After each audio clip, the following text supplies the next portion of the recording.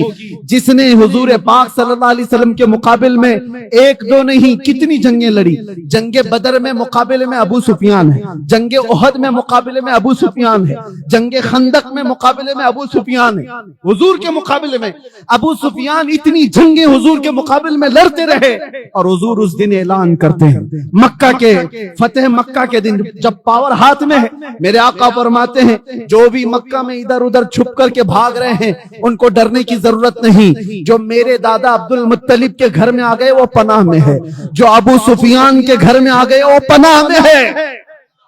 دشمن کے گھر میں ابو سفیان کو یہ مقام دے رہے ہیں، حضور فرماتے جو ابو سفیان کے گھر میں آ گئے وہ پناہ میں ہے، جو خانہ کعبہ کے ارد گرد آ گیا وہ پناہ میں ہے، اس سے جنگ نہیں کی جائے گی، اور جو تلوار اٹھایا حضور سے مقابلہ کرنا چاہا وہ قیدی بنا کر کے لائے گئے، پکڑ کر کے لائے گئے۔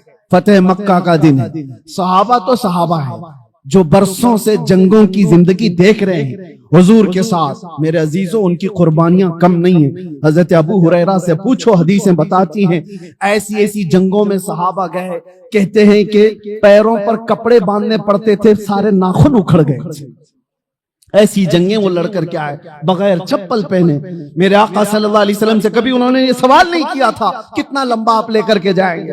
ایک جنگ سے لوٹ رہے ہیں، جبرائیل امین آئے، حضور سے کہا یا رسول اللہ، اللہ کا حکم ہے یہیں سے دوسری جنگ میں جانا ہے۔ صحابہ 1 مہینے کی جنگ کے بعد لوٹ رہے تھے، زخمی تھے، نسیں کٹی ہوئی تھی۔ حضور نے جبرائیل سے کہا میرے صحابہ سے پوچھ لوں، یہ مدینے سے 5 کلومیٹر ہی باقی تھا گھر، واپس راستہ 5 کلومیٹر کا، 1 مہینے کی جنگ کے بعد واپس آ رہے۔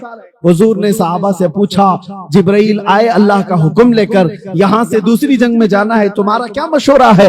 صحابہ میں سے کسی نے ایک نے یہ نہیں کہا مرہم پٹی کر لیں، بیوی بچوں سے بات کر لیں، گھر کے حال چال دیکھ کر کے آئیں، نہیں، سارے صحابہ ایک زبان ہو کر کہتے ہیں یا رسول اللہ دیر کس بات کی، دیر کس بات کی، چلے یہی سے چلتے ہیں۔ یہ وہ صحابہ ہیں، یہ وہ صحابہ ہیں جنگوں نے ان کو چور چور کیا تھا، تو فتح مکہ کے دن لازمی بات ہے میرے عزیزو، پاور ہاتھ میں تھا، غلبہ ہاتھ میں تھا، طاقت ہاتھ میں تھی، جتنے آج تک لڑتے تھے وہ سب قیدی بن کر کے ہاتھ سامنے کھڑے تھے۔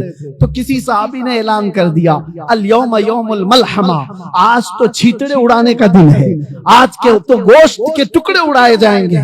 میرے آقا نے اس صحابی کا نعرہ بدل دیا، الیوم یوم الملحمہ، ملحمہ کا مطلب ہوتا ہے گوشت کے پیس پیس کیے جائیں گے۔ حضور نے ان کی زبان کو بدل دیا اور کہا لا لا الیوم یوم الرحمہ، آج کا دن تو رحمت کا دن ہے، آج کا دن تو رحمت کا دن ہے۔ لاؤ دنیا میں ایسی مثال، پاور میں آ جائے، طاقت میں آ جائے تب وہ معاف کرتا۔ یہ ظالم کتے کیا سمجھتے ہیں، جن کے حال چال یہ ہے کہ چھوٹی سی طاقت کے مالک بن گئے تو نہتوں پر ظلم کرتے ہو، اپنے برابر کی طاقتوں سے لڑنے کی تو ان کے اندر ہمت نہیں ہے۔ یہ لڑنا چاہیں تو لڑے نا، جو آج پاورفل طاقتیں ہیں یہ آپس میں کیوں نہیں لڑتے؟ اسرائیل کو لڑنا ہے تو چائنا سے جا کے لڑ لے، کوریا سے لڑ لے جو بیٹھا ہوا ہے، جن کے پاس پاور ہے ان سے کیوں نہیں لڑتے؟ ان کو پتا ہے ہیکڑی نکل جائے گی، لڑنا ہے تو ان غریب نہتوں سے جن کے پاس سبزی کاٹنے کی چاقو بھی نہیں، جن کے پاس بیمار ہو جائے تو دوائی کی گولی بھی نہیں، ان سے لڑنا ہے۔ اس کو طاقت نہیں کہتے، اس کو دنیا کی سب سے بڑی بزدلی کہتے ہیں، سب سے بڑی بزدلی۔ اور ایسا جب ظلم ہوتا ہے تو اللہ کی مدد آتی ہے، آئے گی، وقت لگے گا۔ ایک مثال میں نے خالی آپ کو دی، جب میرے آقا صلی اللہ علیہ وسلم کے ہاتھ میں پاور آیا فتح مکہ کے دن، حضور نے سب کو معاف کیا، کہا کہ اذهبوا انتم الطلقاء، جاؤ آج سب کے سب تم آزاد، آج سب کے سب تم آزاد۔ ایک بات بتاتا ہوں، صفوان بن امیہ ایک ایسا شخص ہے مکہ کا، اس نے حضور کے قتل کا منصوبہ بنایا تھا، اور وہ بھی حتیم کعبہ میں بیٹھ کر، بہت پیسے والا تھا، طاقت والا تھا۔ کیوں بنایا تھا؟ اس لیے کہ اس کے باپ کو جنگ بدر میں مار دیا گیا، صفوان کے باپ کو مار دیا گیا، تو حتیم کعبہ میں بیٹھ کر کے سوچا کسی کرائے کے قاتل کو لے لو، تو کرائے کا قاتل کون ملا؟ دیکھا سیم ایشو ہونا چاہیے، دوسرے کے پاس بھی ایسی انتقام کی آگ جل رہی ہو، محمد صلی اللہ علیہ وسلم سے بدلہ لینے کی۔ عمیر بن وہب نام کا ایک شخص مل گیا جس کا بیٹا حضور کے پاس قیدی تھا، جنگ بدر میں جو 70 قیدی تھے اس میں ایک قیدی عمیر بن وہب کا بیٹا تھا۔ صفوان نے بلایا عمیر کو، کہا جتنا پیسہ چاہے اتنا دے دوں گا، تیرے سارے قرضے میں چکا دوں گا، تلوار میں دوں گا، جاؤ مدینے اور محمد کا قتل کر کے صلی اللہ علیہ وسلم۔ عمیر تیار ہو گیا، تلوار لے کر مدینے آ گیا، اور عمیر کو سب پہچانتے تھے۔ عمیر کا ایک لقب تھا شیطان قریش، آگ بھڑکانے والا آدمی۔ حضرت عمر کی نظر پڑ گئی، مسجد نبوی کے باہر ہی کھڑے تھے، اور حضرت عمر نے جو لفظ کہا، لوگ مجھے تانا مارتے ہیں کہ بار بار آپ یہ جملہ کیوں کہتے ہیں، سنو عمر ابن خطاب کا جملہ حدیث میں ہے، آپ نے جیسی عمیر بن وہب کو دیکھا تو کیا کہا، خذو ھذا الکلب، پکڑ لو اس کتے کو۔ یہ میرا جملہ نہیں ہے، عمر ابن خطاب کا۔ ہاں اگر ہماری زبان سے کتا نکلتا ہے تو وہ برابر جگہ کے لیے نکلتا ہے، ایسا نہیں ہے۔ ہاں تو عمیر بن وہب کو پکڑنے کے لیے عمر ابن خطاب نے کہا، پکڑ لیا، گردن میں گمچھا ڈال کر کے گھمایا، اور پھر حضور پاک صلی اللہ علیہ وسلم مسجد نبوی میں اندر سے جا کر کے پوچھا، آقا وہ عمیر بن وہب آیا ہے، کیا کروں اس کا؟ آپ حکم دیں تو وہی نپٹا دوں اس کو۔ جنگ بدر کو بھڑکانے والا وہی آدمی تھا۔ حضور نے فرمایا آنے دو اندر۔ جب عمیر بن وہب آیا تو حضور نے پوچھا کیوں آئے ہو؟ اس نے کہا بس بیٹے کی خیر خیریت پوچھنے آیا ہوں۔ حضور نے فرمایا سچ بتاؤ کیوں آئے ہو؟ کہا نہیں بس یہی میرا بیٹا آپ کے قید میں حال چال معلوم کرنے آیا۔ حضور نے فرمایا بیٹے کی خیر خیریت لینے کے لیے تلوار لے کے تو نہیں آتے؟ تو اس نے تلوار پھینک دی۔ کہا کیا فائدہ اس تلوار کا، تلواریں ہمارے پاس تھی بدر میں پھر بھی ہم نہیں جیت پائے نا۔ حضور جلال میں آئے، کہا باتیں مت بناؤ عمیر، وہ بات بولو جو صفوان کے ساتھ حتیم کعبہ میں کر کے آئے ہو، وہ بات بتاؤ جو حتیم کعبہ میں بیٹھ کر کے تم کر کے آئے ہو۔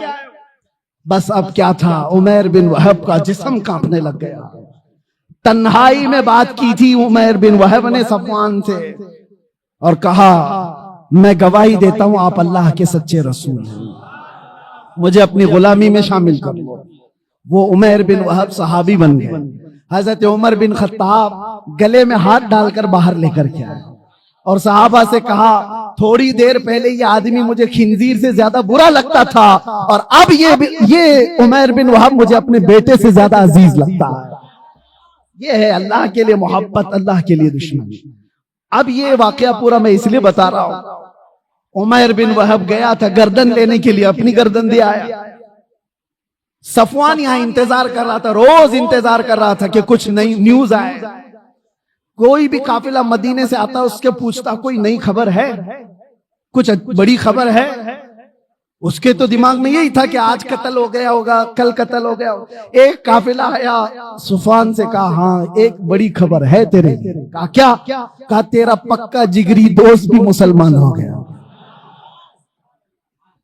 وہ کہا یہ تو ڈوب مرنے کا وقت آ گیا میرے۔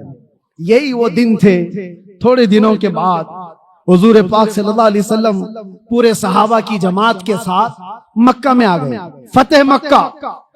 اس وقت تک صفوان ایمان نہیں لایا ہے، ایمان کی بوباس بھی نہیں، انتقام کی آگ میں بھڑک رہا۔ جب حضور آئے اور سب کو امان دے رہے تھے، سب کو امان دے رہے تھے، تو اس وقت صفوان بن امیہ یہ بھاگ کر کے نکل گیا مکہ سے اور لوگوں سے کہا کہ تم لوگ محمد کے ہاتھ میں آنا چاہتے ہو، اس سے بہتر ہے کہ سمندر میں چھلانگ لگاؤ، خودکشی کر لو۔ تو اپنے گھوڑے کو لیا اور سمندر کی طرف چلا گیا کہ میں سوسائیڈ کر لوں گا، ان کے ہاتھ میں آنے سے تو اچھا ہے۔ حضور پاک صلی اللہ علیہ وسلم جب سب کو معافی دے رہے تھے تو عمیر بن وہب حضور کے پاس آتے ہیں، اب وہ صحابی رسول ہیں۔ کہا یا رسول اللہ صفوان بھاگ کر کے گیا ہے، میں چاہتا ہوں کہ اس کو بھی آپ معافی دے دیں۔ اس نے اگرچہ آپ کے قتل کا منصوبہ بنایا تھا، میں ہی آیا تھا، لیکن اس کے اندر اپنے باپ کے انتقام کی آگ بھڑکی ہوئی تھی، اس لیے کیا تھا، آپ معاف کر دیں۔ حضور نے دیکھا عمیر بن وہب کس کی سفارش کر رہا ہے؟ صفوان کی۔ حضور نے کچھ نہیں کہا، مسکرایا اور کہا صفوان کے لیے بھی امان ہے۔ یہ نہیں کہا کہ وہ ایمان لائے تو امان ہے، نہیں، جس حالت میں ہے اس حالت میں امان ہے۔ تو عمیر بن وہب کہتے میں ایسا دوڑا دوڑا گیا صفوان کو بتانے کے لیے کہ اس کی جان بچا لوں، وہ چھلانگ نہ لگا لے۔ بھاگتے گھوڑے سے دوڑاتے ہوئے پا لیا صفوان کو قریب میں۔ کہا تیرے لیے بڑی خوشخبری ہے، محمد صلی اللہ علیہ وسلم اتنے رحم دل آدمی ہیں، انہوں نے تجھے معاف کر دیا ہے۔ صفوان کہتا ہے یہ چیز یقین کرنے کی جیسی ہے ہی نہیں، دنیا میں کون ایسا کرتا ہے؟ تو یا تو کوئی چال بازی کر رہا ہو۔ کہا نہیں، ابو سفیان کو معاف کیا، ہندا کو معاف کیا، سب بڑے بڑے لوگوں کو معاف کیا، تم کیا ہو؟ تو اس نے کہا مجھے اس وقت تک یقین نہیں ہوگا جب تک ان کی کوئی نشانی نہ دیکھ لوں۔